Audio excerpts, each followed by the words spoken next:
الحمد لله الذي فرض علينا صيام شهر رمضان والصلاة والسلام على خير خلقه محمد الذي سن لنا قيام شهر رمضان. Ramazon oyi ro'zasini tutmoqni bizlarga farz qilgan Alloh taologa hamd va sanolar bo'lsin. Ramazon kechalarini bedor o'tkazmoqni bizlarga sunnat qilgan Rasuli akram Muhammad Mustafoga salovat va salomlar bo'lsin. Assalomu alaykum va rahmatullohi va barakatuh. Alloh subhanahu va taolo buyuk Ramazon oyining kunduzlarida tutayotgan ro'zalarimizni dargohida qabul aylasin.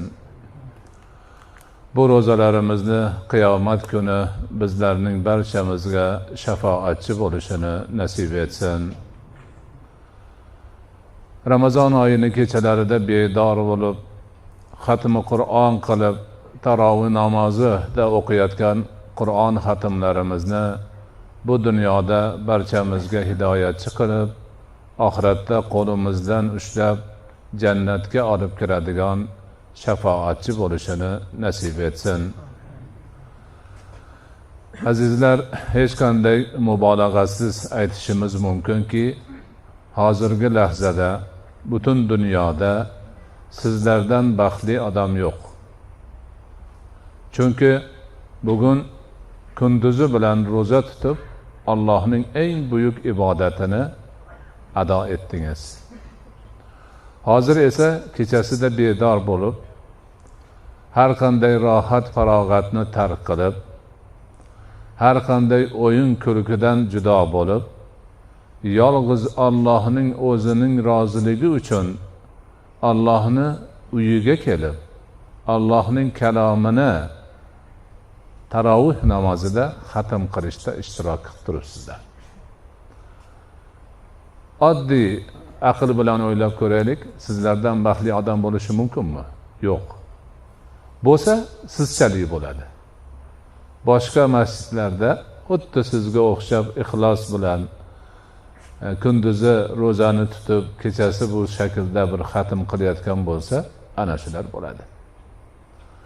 Uni ustiga bu hozirgiga o'xshagan ma'rifiy suhbatlarimiz bo'lishi nur ustiga nur, quvonch ustiga quvonch, baraka ustiga baraka, savob ustiga savobdir.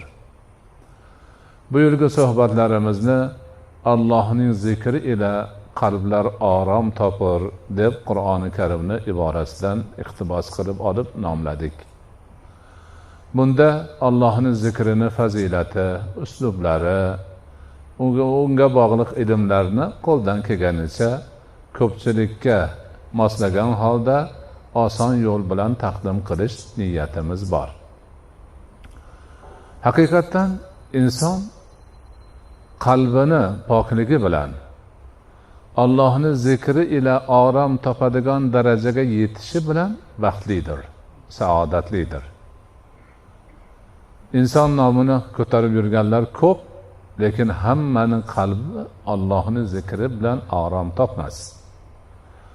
Balki harakat qilgan, uringan, tushunib yetgan insonlarning qalbigina Allohning zikri bilan orom topadigan bo'ladi. Zikr bilan Allohga yana ham yaqinlashadi. Boshqa birodarlaridan ruhiy, ma'naviy jihatdan yuqori yuksakliklarga ko'tariladi. Qalbi munavvar bo'ladi va har bir narsasida faqat Allohning zikri bilan band bo'ladigan darajaga yetadi.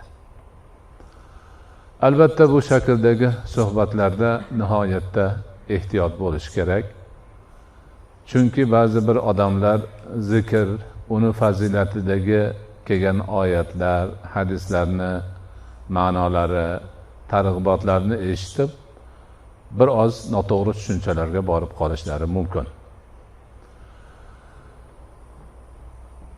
Ana o'sha noto'g'ri tushunchalarni farqlash uchun aytishimiz kerakki, avvalo har bir banda uchun farz amalni qilmoq lozimdir, lobuddir.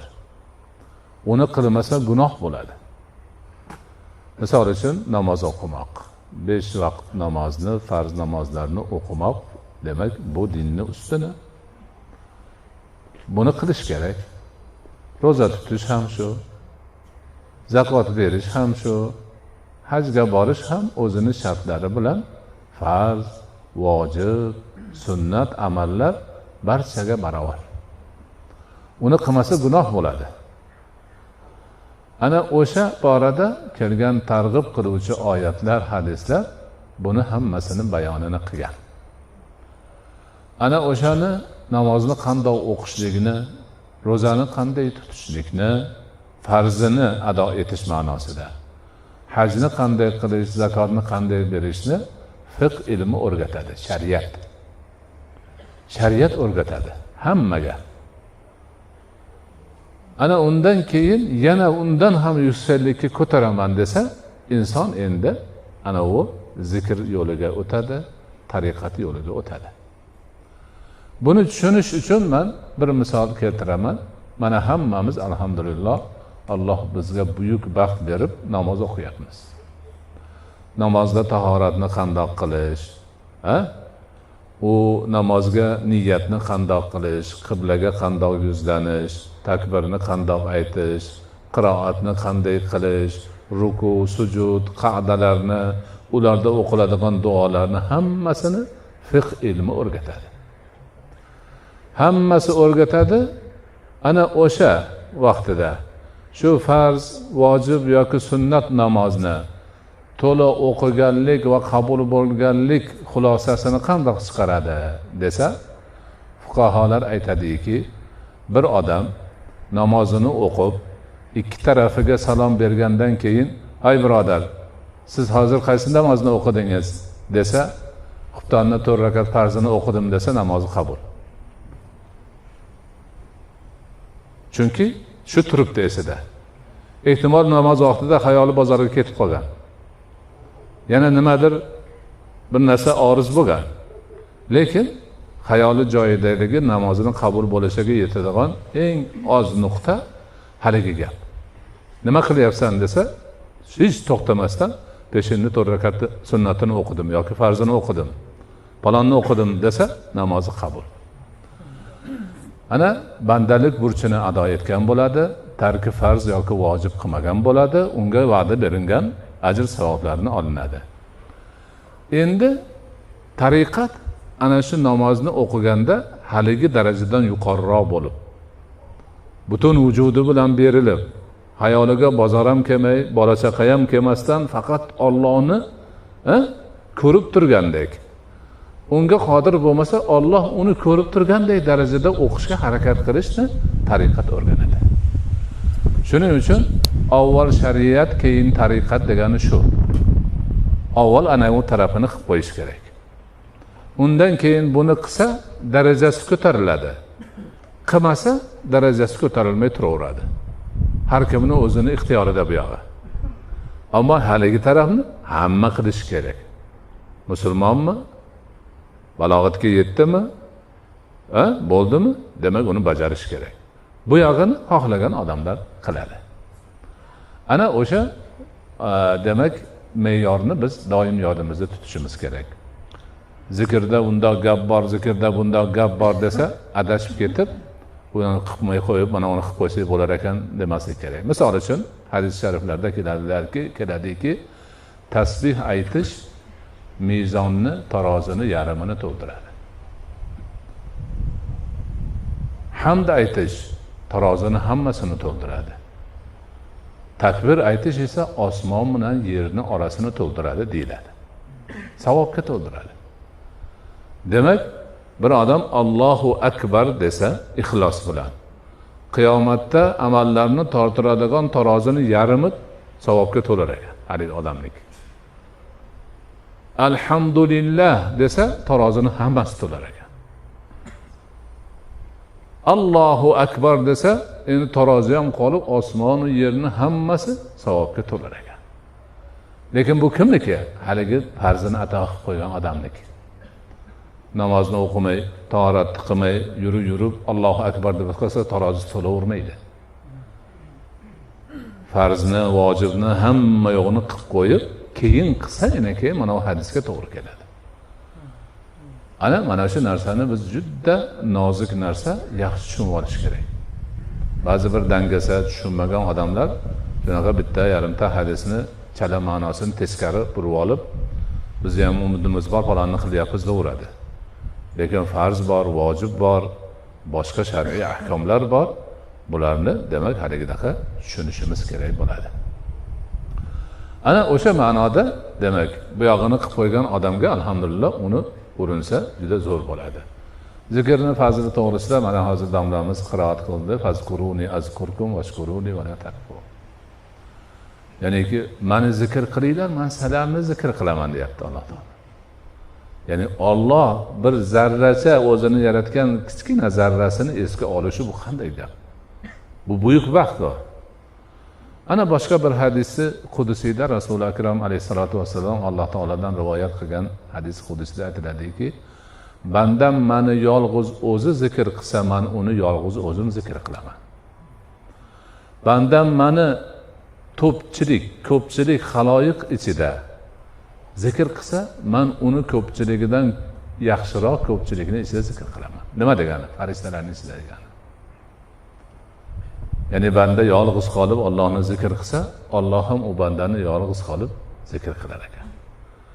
Banda ko'pchilikning ichiga kirib olib, birodarlar bilan Allohni zikr qilsa, Alloh o'sha bandani farishtalariga zikr qilar ekan. Ana haligi gap. Hamma yo'g'ini qilib qo'yib, keyin bunga uringan bandaga ana shunday buyuk martabalar bor, xayrlar bor, barakalar bor. Ana shu e'tibordan bizda mana shu shariatning amallarini mukammallashtirib, hamma yo'g'ini to'g'ri yo'lga qo'yib qo'ygandan keyingina mashoyixlarimiz muridlarini qabul qilishadi, muridlikka.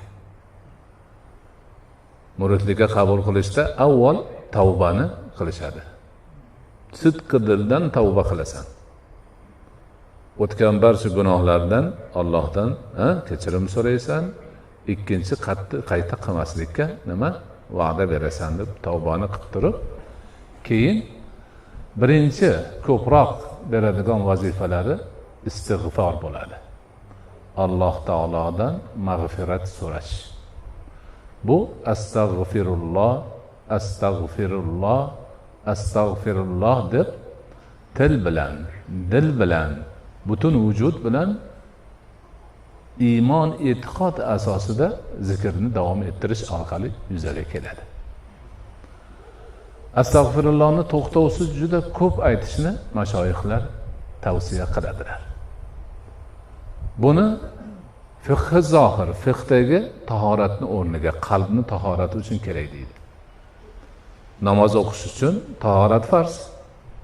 Badanni o'sha Qur'onda ko'rsatilgan a'zolarini 3 martadan yuvib, hammasini yaxshi qilib, keyin namozga kirgandek, Allohning zikriga kirishdan oldin me'yoriga yetib, qalbni poklab, tahoratli qilib olish uchun istig'for aytish kerak.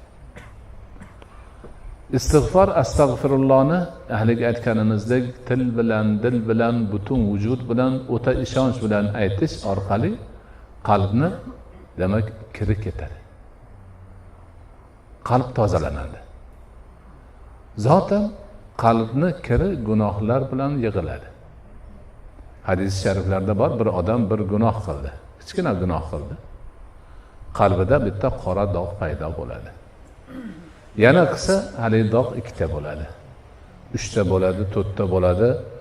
Qalbni hammasi mog'or bo'ldimi? Yana qilaversa, haligi dog'ning ustiga yana dog' qo'shiladi. Ko'payib boraveradi. Ana gunoh ko'paygandan keyin gunoh qilsa burniga pasha qo'nganchalik ta'sir qilmay qo'yadi deydilar hadisda Rasululloh. Ana nabakor gunohkorlarni qo'rqmay gunoh qilishining sababi shu. Qalbini mog'or bosib qolgan, dog'i ko'payib ketgan, uncha-muncha narsa ta'sir qilmaydi. Shuning uchun nima bo'pti deb gunohni qilaveradi. Ana endi o'shanda demak Alloh hidoyat berib, tavba qilib, bir ustozga shogird tushib, men endi qalbimni poklayin, qalbim Allohning zikri ila orom olsin, xotirjam bo'lsin degan niyatda kelsa, ana ustoz unga istig'forni vazifa qilib dastlab berishidan maqsadi shu. Istig'forni shunchalik ko'p aytsinki, har aytganida bittadan loq ko'chib borib, qalb demak poklanib qolsin. Ana o'sha poklangan qalbga keyin boshqa qanday zikrni ilqo qilinsa, o qabul qilishi oson bo'ladi. Ana, demak mana shu bizdan xulosamiz bugungi darsimizdan shu chiqsin. Hammamiz ana shu narsani demak yaxshi tushunib, hozirdan shuni boshlaydik. Yaxshi niyat bilan astag'firullohni ko'p aytishni, oxiriga yetkazib aytaverish. Mashoyixlar aytadiki, aytib insonni o'zi qalbi yengil bo'lib qoladi deydi, ravshanlashib qoladi. O'zi sezib qoladi. Avvalgi vaqtidan qalbi o'zgarib qoldi. Tili oson aytyapti, qalbi ravshanlanyapti. Ana o'shanda keyin inshaalloh boshqa zikrlarni qilaversa, hammasi joyida bo'ladi. Alloh subhanahu va taolo barchalarimizni o'zi bizga farz, vojib qilgan ibodatlarini to'la to'kis ado etishimizni, undan so'ng zokir, solih bandalardan bo'lib, ana o'sha ibodatlarimizni sifatini yuqori darajaga chiqarish, Allohning zikri bilan qalblarimiz orom topadigan, Allohning zokir bandalaridan bo'lish, Allohga qurbatimiz buyuk darajaga yetib, yuksak darajada yaqinlashib borishimizda o'zi yordamchi bo'lsin.